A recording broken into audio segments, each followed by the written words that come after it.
Ivy, kasama ko na nga ngayon ang kanilang player of the game na walang iba kundi si Tin Bangcola. Again, Tin, congratulations for sweeping the semifinals round. Ano sa tingin mo yung naging winning factor para sa koponan ng PNP?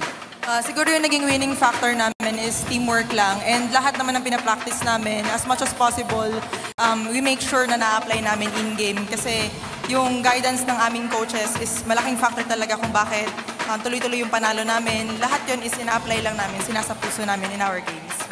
Ngayon, kanina nakwento mo sa akin, sana sapian ka ng powers ni Nutsara pati ni Gia Morado de Guzman. Ano sa tingin mo yung naitulong nung panood mo rin ng mga plays nila para sa game na ito bilang ang ganda ng ball distribution mo kanina?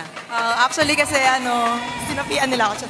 Hindi, yung mindset ko lang coming into every game is to always play my best. So usually pinapanood ko yung idols ko para in a way ma-mindset ako na ito yung lalaroin ko. Yun lang po. Thank you. Ngayon, how do you plan to bring this winning momentum paparating sa finals? So sa ngayon, ang taas ng confidence namin ngayon sa team kasi na 3-0 namin yung semis. But still, reminder ng coaches namin is we have to remain humble.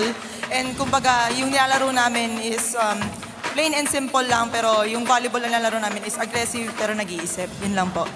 Again, congratulations to our player of the game, Tin Bangcola.